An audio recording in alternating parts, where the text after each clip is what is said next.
I'm probably going to be remembered for siring our children. I have done some other things in my life that are worthwhile, but I'm probably going to be remembered as the daddy. That's fine. I can be remembered as a lot of other things that probably wouldn't be as nice.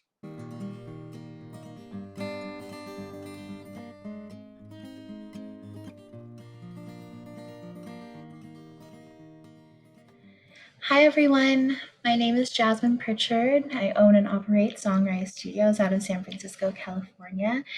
I've been editing and producing this wonderful series called Sundays with Jim alongside Jim Avett and the wonderful Saba Ameen. We've had so much fun putting this series together. We set out for it to be 3 mini episodes, of which they were not many.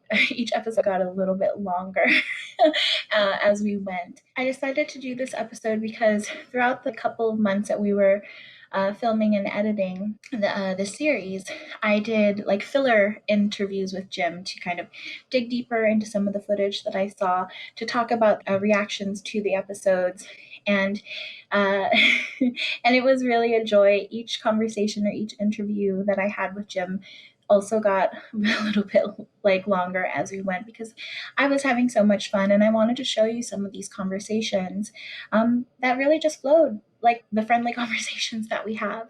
The reason why a lot of this didn't make it into the previous episodes, because sometimes it just didn't fit in with the flow of that particular episode. And another reason, this is my caveat, is well, the internet in rural North Carolina and sometimes here in Northern California wasn't always the most trustworthy. And so sometimes the audio gets a little crackly, sometimes the video lags or hangs a little bit, but it always comes back. And despite all that, these stories and these conversations were worth sharing, because even if the quality of the video and the audio isn't up to par, Jim is always up to par. He's always entertaining, and he was very generous with his time and his stories. And so I wanted to be able to share that with you. Thank you to everyone who's watched, especially those who reached out to me personally, and to Saba personally, and to Jim personally, just telling us how much you've liked it and how much you've enjoyed the flow. It makes me so happy that people are enjoying this as much as we've enjoyed making it. And I know that that's cliche, but I really mean it. It's the day after Christmas, and I'm recording this because I want to put it out for you guys. That's how much I care about it. That's how much I love making it.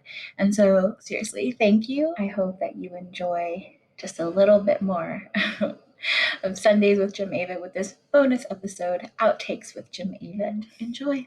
So, instead of me, interrupting. What do you mean? You're Oh, so silly. just a little fun thing there. A Instead video of joke, okay? No, Yeah, not any different from what I hear when you talk anyway. I mean, I know that music has been in your life for your whole life, but so what was your, before you had kids, or before you got married? I know you were young when you got married, but I mean, did you have, was that one of your dreams, like to be a touring musician like you are now? Well, pre-COVID. I had very few long-term dreams. Uh, I dreamed to get out of high school, and then I dreamed to end the nightmare that college. The first 2 years of college for me was wasted. I wasn't ready. My dream was to get out of college. Then I went in the Navy, and I really had a dream to get out of the Navy. Uh, when I got out of the Navy, I wanted an education. Did I have dreams of being a guitar player, of going to Nashville? Not really. Not really. Never really occurred to me. Uh, I've been on too many stages the way it is. Scott said somewhere early on in an interview that Dad gave up a career in music so we could have one. That's not really true. If I had gone to Nashville, I would have got there in the mid 60s when some really good guys got there. Tom Hall, Haggard, George Jones, Waylon. These guys, they had not only had the talent, they had the desire. And I'm not sure that I ever had the desire. My interests are very, very wide spectrum. I have interest in art and visual art and audio stuff. I have interest in trees. I have interest in animals. I have interest in travel. I have interest in people. I'm spread out all over the place. And I don't know much about anything. Okay, I have a question. I remember you told me this once, and I was wondering if you would share it with everyone else. But kind of said where the desire to do music and the way that, at least from what I've seen, that your boys talk about it, Scott and Seth talk about it, is that they always had that desire. And you kind of shared with me once when maybe like the first year that they had the band where they weren't really touring yet or whatever, and I forget if it was Scott or Seth that wanted to buy the house, but they didn't want your help with the loan or anything like that. Yeah. Can you You want to hear about that? Yes, please. I don't know how much identifying I need to do. I don't think either one of them would mind if I tell you this. They had just got in gear, and they were good, and I could see that they were good. And I've always had confidence in my children. They would be the best of whatever they were going to be. They would have the desire to do that. They had the work ethic. Seth wanted to buy a house not far from us. Yeah, you it did that slow-mo thing again. Sorry, would you mind repeating that? It cut off right after you said he wanted to buy a house not too far from you guys. Okay. Seth wanted to buy a house. He's the younger of the group.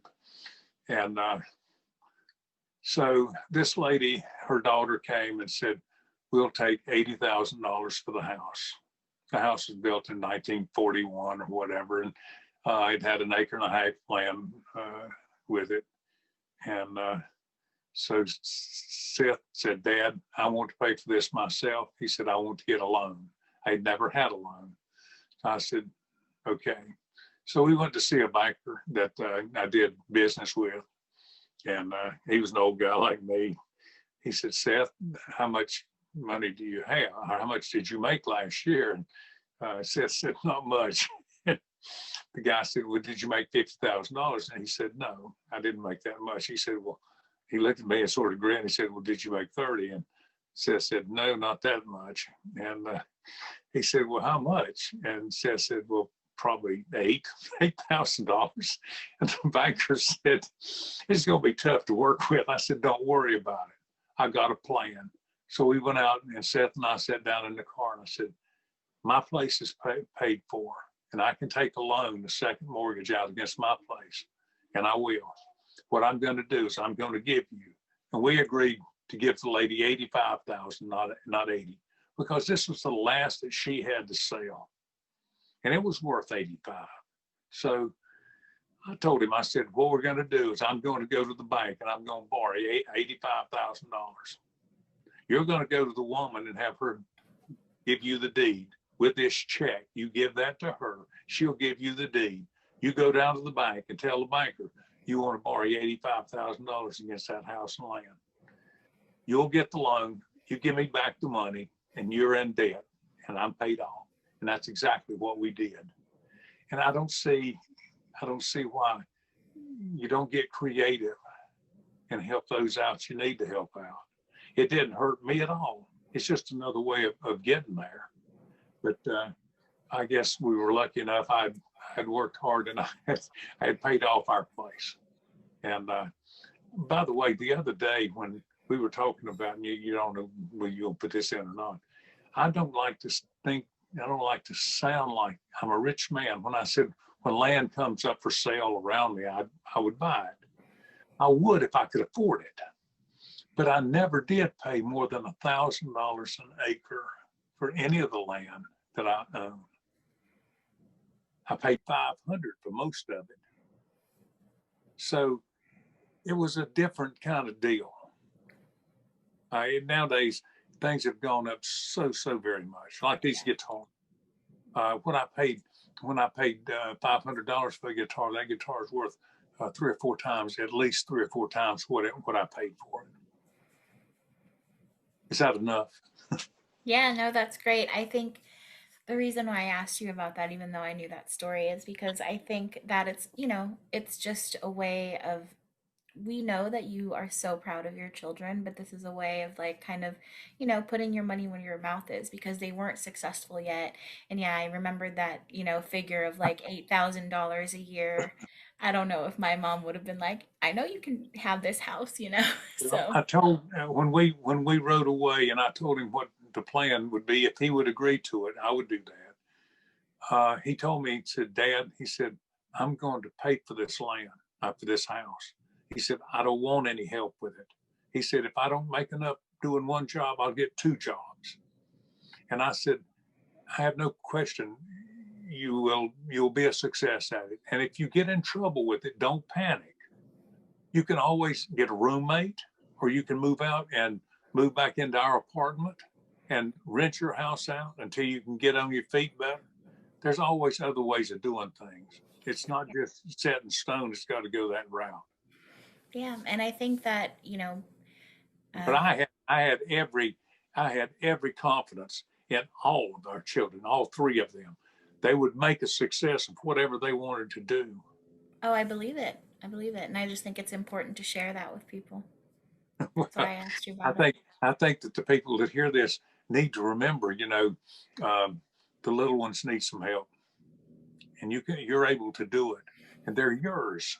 They're yours. Yeah. So you're gonna have some confidence in them. Yeah, I know. I made a joke about my mom, but actually, she paid for my education in the Philippines. And when I decided I wanted to not use my degree and be in music, I kind of expected a pushback. But actually, she was very, very supportive and still is.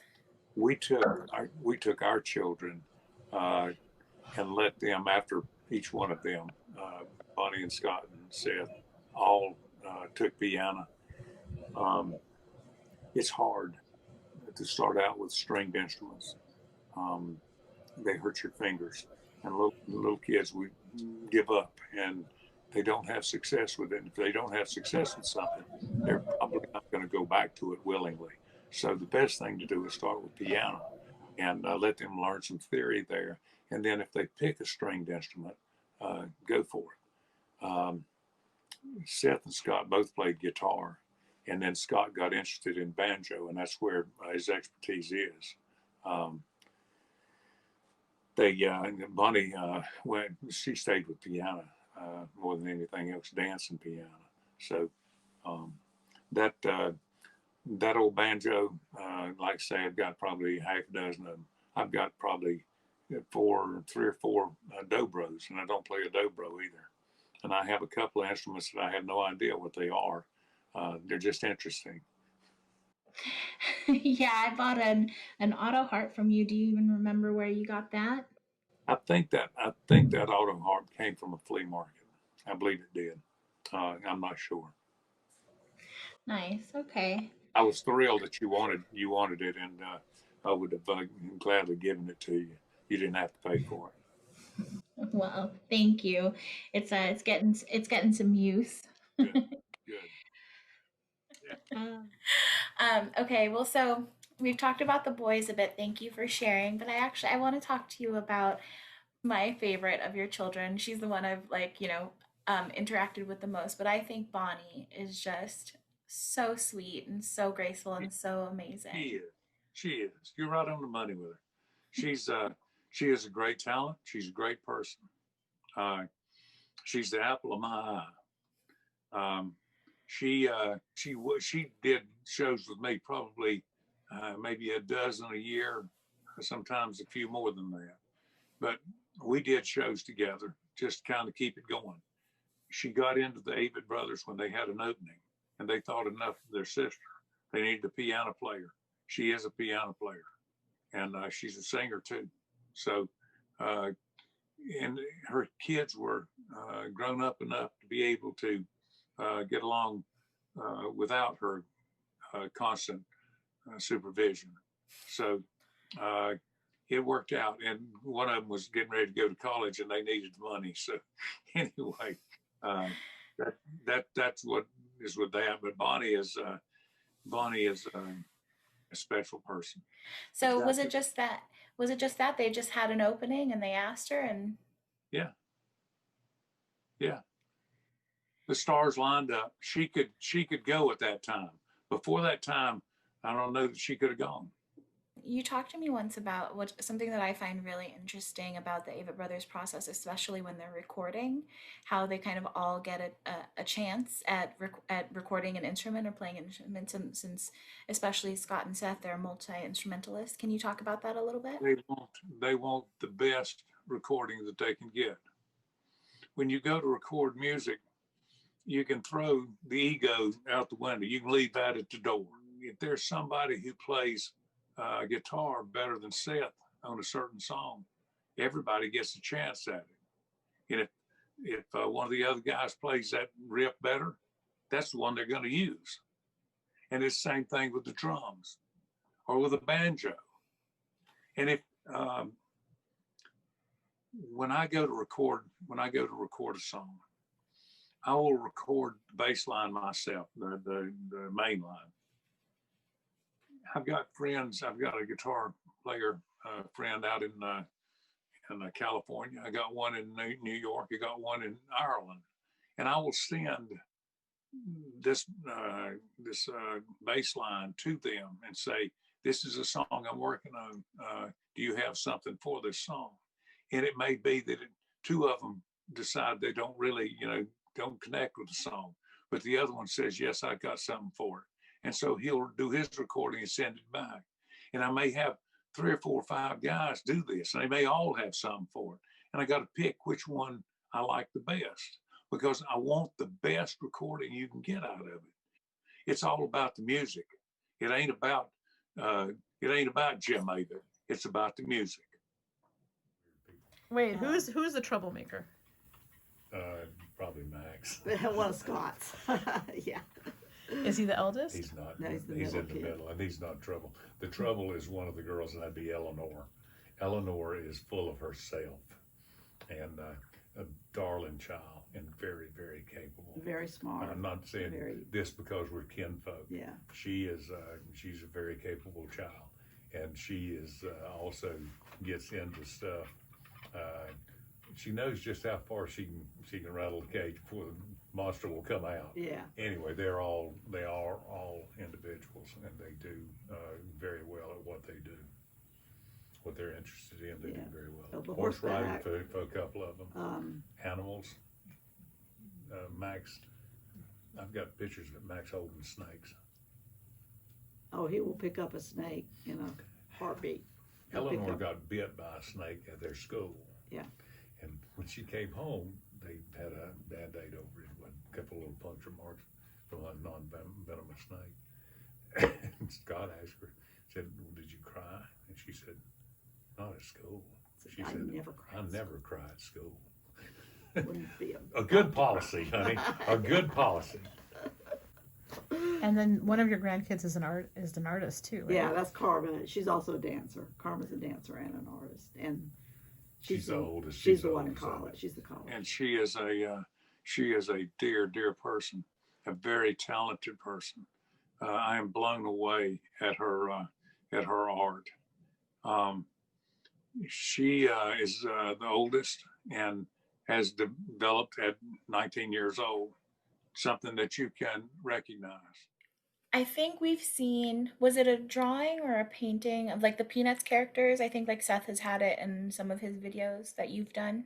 Was that painting or a sketch? Painting, oil painting. And I think there's a couple that are in your house that I also saw Saba took some footage of. Yeah, I only have a couple that I did. I had an interest in oil painting when I was late teens, early 20s, and I did a number of paintings. And the peanuts were for our children. I enjoy peanuts. Have always enjoyed peanuts. Yeah. That and the Far Side, Larson's stuff. The Far Side, it's just great. But it takes a weird person to enjoy those things. But anyway, I did I believe I did that peanuts drawing when I was in high school. I Oh, believe wow. 64. I was a junior in high All school. right. So there was something in the trailer that kind of like got a lot of like response and Feedback, yes. yeah, that was very subtle. But when you were showing Saba the rest of your, not in your LP shed, like in the shop, I think that extra room, when you're showing her some of your country records, there was a huge crucifix painting on the wall. Was that Scott? Yeah. And he painted that? Yes. Can you talk a little bit more about it? Not really. He did that years ago. He did. There were a number of them. I want to say 4 or 5 of them. That one that is that I have is still his. I'm keeping it for him. Well, okay. Yeah, I mean, I didn't even see it in full. I just kind of saw it in the snapshot, but it looked beautiful. And actually, I didn't. I mean, They're 'cause awfully talented. They're awfully talented people. yeah, they are. Well, so are you. We have somebody that wants to see you. What's it called? Woolly worm. Whoop. The old people said the black is cold and the orange is mild. And that represents the winter. So if it's black on one end, black on the other end, it's cold going in, mild during the thing, and then cold at the end. And really, I don't know, that's crap. So how do you predict it with this one? This Well, guy? you look at him, he's black on both ends, and he's orange in the middle. So going into the winter, it'll be some cold. And during the winter, it'll be fairly mild. And then when it's supposed to be over in March, it'll be pretty cold again. But that's just what they say. Who knows? Oh, the toy that you made of the man kicking the hog. I just thought that was so funny and hilarious. But how do you come up with this? Well, I saw there was an old guy. This has been 40 years ago. I saw something like this. I didn't have a phone to take a picture of it. I had to put it here. Mm-hmm. But I could tell the way that it was made. So I came home and put that thing together in, I don't know, a day. And I have had a couple guys come by and copy it, and they did a super job of it. I mean, they spent some more time, and they've got some more woodworking tools that I don't have. So, yeah, I don't think you'll see another one like that. Pretty funny. I'm collecting tools.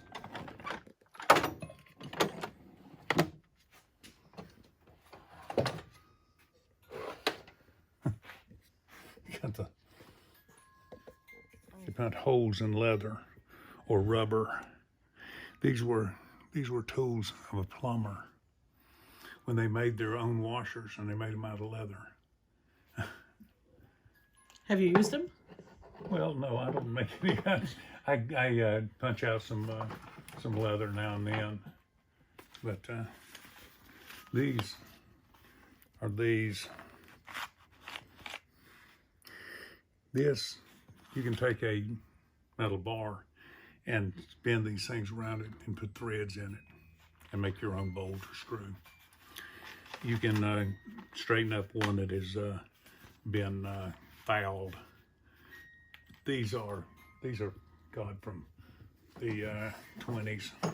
Those are quality tools. I have a question for you. What is up with the creepy marionette heads? No, you mean down at the shop? Yes. Oh, that's just creative stuff. We don't generally, you don't separate creepy from everything else. I mean, they're just heads. They weren't meant to be creepy, particularly. They turn out that way some, but when creative people get a piece of clay in their hands, there's no telling what's going to show up. And I was telling somebody, I draw, and I don't draw realistically. I draw caricatures, and I draw a reasonable representation. And that's what I would do with a clay, with the sculpture, and that's what Scott does with the sculpture. Those that are down in the shop, Scott did all of them. I think maybe I did one of them, but they didn't turn. They weren't supposed to be all that creepy. We were talking about having a puppet show, and Okay. he was making heads for it. Well, maybe it was just creepy because there was like 3 detached heads or something. But I mean, I do appreciate the craftsmanship. Yeah. It made me creepy.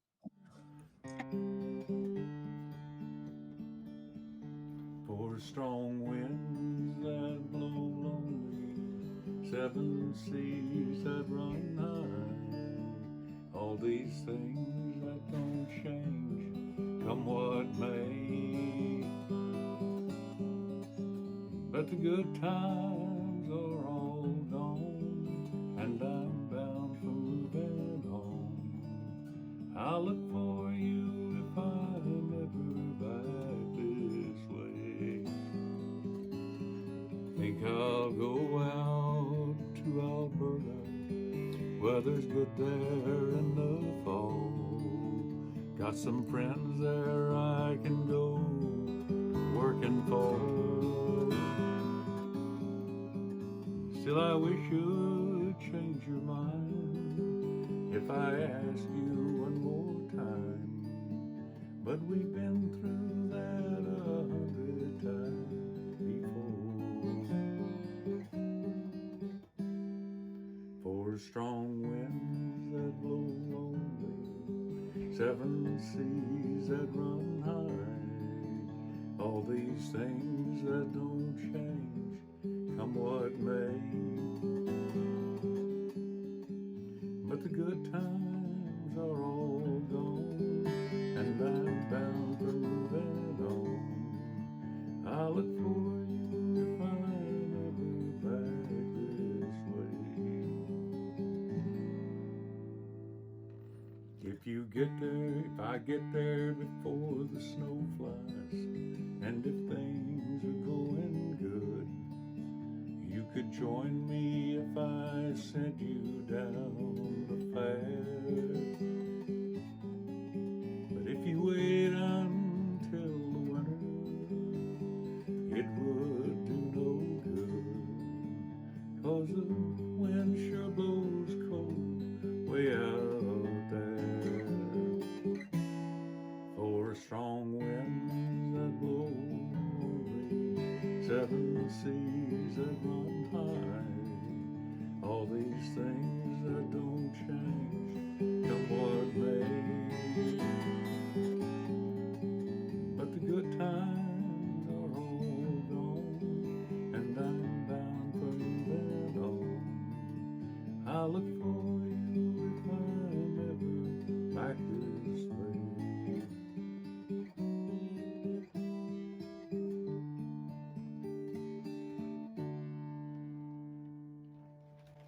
Ian Tyson. Tell me about a typical like Christmas with the Avetts. What do you guys do? Is it usually a big celebration or? It's really, since the kids got married and moved out, they have families of their own. So we get together between Christmas and New Year's. If there's a weekend, if there's a Saturday, we usually drive down to Bonnie's and everybody gets together there. We draw names instead of buying everybody a gift. You draw names and you get one. And it's always difficult to buy for whoever you get, because everybody has been blessed and everybody pretty well has what they want or need. They don't have what they want, but they have what they need, and it's hard sometimes to come up with. I think the best Christmas that we ever had, I didn't buy anything. I hate to shop, but one Christmas, this has been, God, it's been 20 years ago. One Christmas, I decided to give them something of mine. I wondered, what do I have that they want? I'll just go ahead and give it to them because they're going to end up with it anyway if it stays here long enough. sooner or later they're going to get all of it. I think that was the best Christmas. I gave Seth a guitar that he had wanted that I owned, and a couple other things. I gave Scott a musical instrument, plus I gave him a collection of knives, pocket knives that I had worked on for 25 years, and I had a drawer full of knives. And he would come in and he would look at them as a little boy. He'd come in and he'd look at them and he'd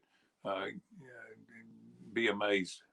And so I just gave them to him, and I figured if I needed to see them, I'd just go to his drawer and look at them. I gave Bonnie her grandmother's fiddle, violin, and I also gave her a stamp collection that I had started when I was no more than a mid-teenager. There were a lot of stamps from Cuba, because I had relatives that were missionaries, and they had been missionaries in China and also in Cuba. And so they would send me stamps from wherever they were at. And I think that was probably the best Christmas. And we would, instead of just giving it to them, I would make up treasure chases where you'd tell them your hint starts in the couch in the kitchen or in the living room, and they would go and they'd find a 3 to 5 card with their name on it, and it says the next clue is out in the barn in stall number 1, and they'd go running out there and they'd find that one, and it'd send you to the big tree, it'd send you to the shop, it'd send you all over, and it takes them 10-15 minutes to finally end up where their gift is. But for little kids it works. And Oh yeah. our little kids were bigger than little kids at that time, but they enjoyed it. They had a good time. That's really what Christmas is more about. It's about giving stuff. It ain't about getting stuff. I agree. I think that's an awesome tradition. So one thing that I have remembered through, the few years that I've known you is you usually do these really, and I'm sure you do them year round, but during Christmas I know that you've done, like coat drives and food drives to take them up to the people living in the very rural places and things like that. Is that something that you grew up doing? I think there's somewhere in the Bible that says, don't tell everybody what you're doing. I think if you have more than you need of anything, I think you need to give it away. I have been blessed in my life to know a number of people who were not wealthy people, but who gave of what they had. Had a guy give me this house. That just doesn't happen. It just does not happen. This was 40 years ago, and he gave me the house. He gave me the frame, really. It had no insulation in it, had very little electricity, no water, no bathroom.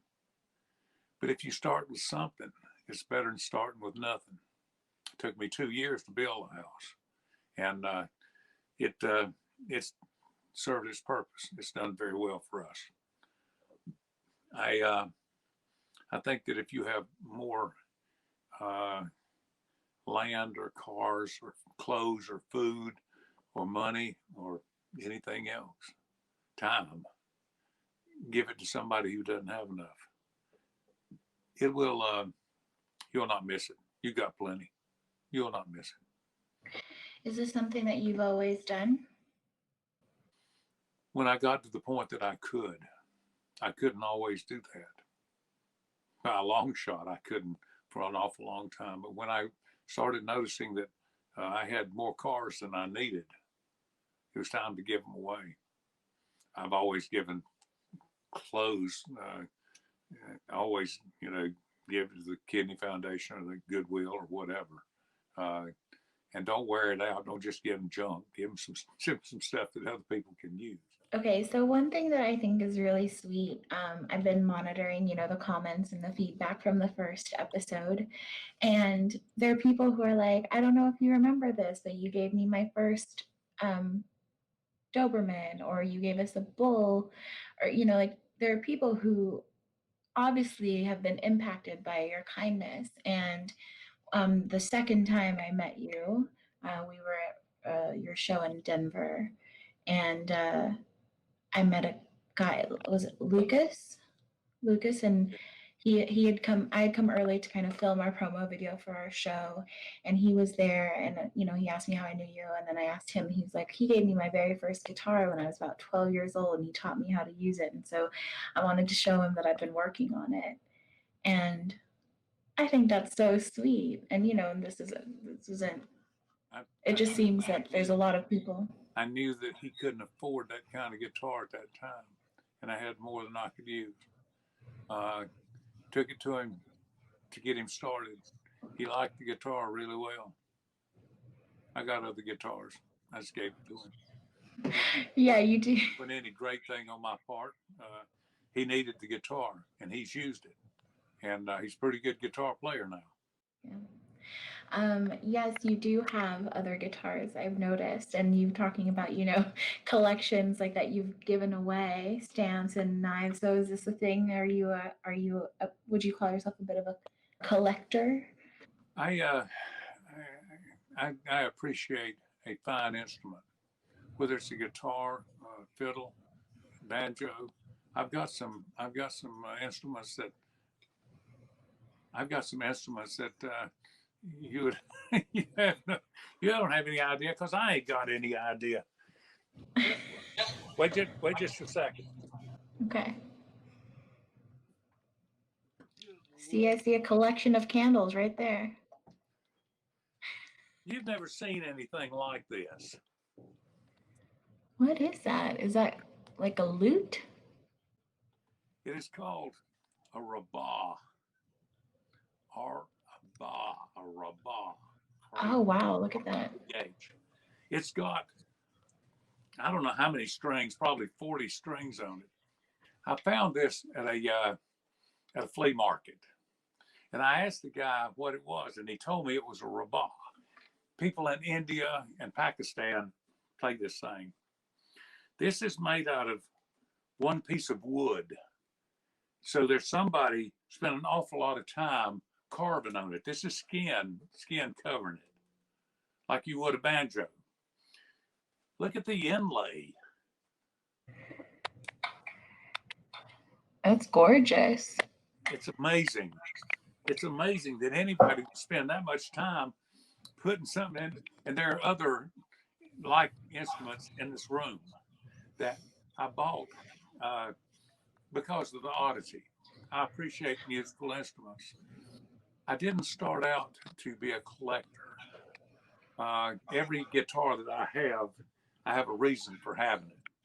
Most of them I play at least once a year.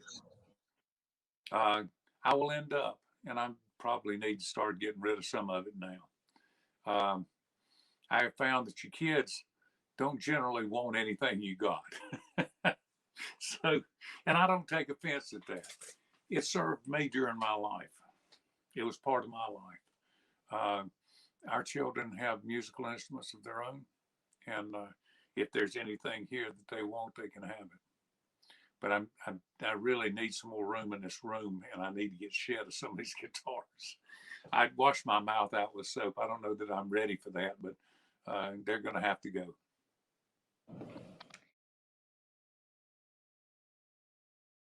Red Rocks is one of a kind. Susie and I lived out there north of there in Wyoming, and so I wasn't taken in by the beauty of Colorado. I'm always taken in by the beauty of Colorado and Wyoming. But I was not, I don't know if there's anything special about this or not, but I wasn't awed by it. I don't think the boys were either. We were appreciative beyond belief that many people want to come, and that many people will be quiet when they play, and that many people can sing the songs. Man, something's happening here. There's a lot of notable people that go there. Not me. Notable people like the governor, like other music industry people. I told you at one time about Peyton Manning. Peyton Manning was one, but who was the guy that Jimmy Buffett. Jimmy Buffett? Yeah, yeah. I didn't know who he was. I went over and shook hands with him and told him who I was. I said, I don't think I know you. And he told me.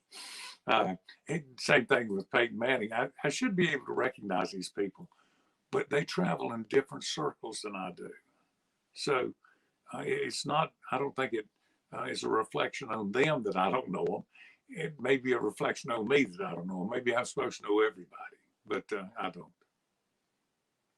Well, tell one of the stories.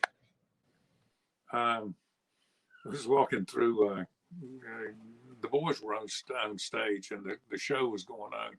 And I walked down and around behind the stage, and at Red Rocks there's a whole labyrinth of hallways and green rooms and cafeteria and all kind of stuff downstairs.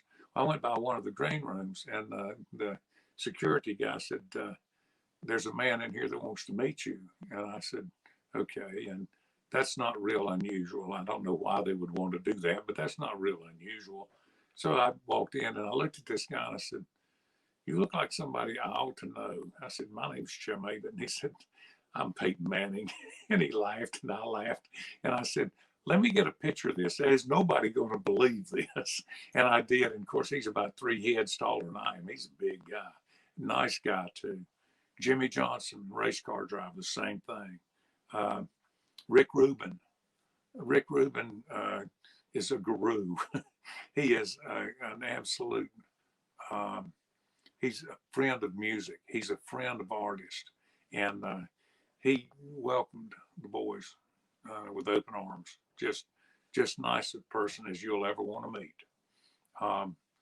There have been a number of other celebrities that for some reason they had to meet me. They didn't want to meet me. I went up to them. I said, "I ought to know you." We're having tacos tonight. Nice. Not fish tacos, not sushi. I saw a sign today that said it was on the news and there was sushi that was killing people. It was poisoning them. Yeah, there's also mad cow disease. It was a local thing. Yeah, mad fish disease is what this was.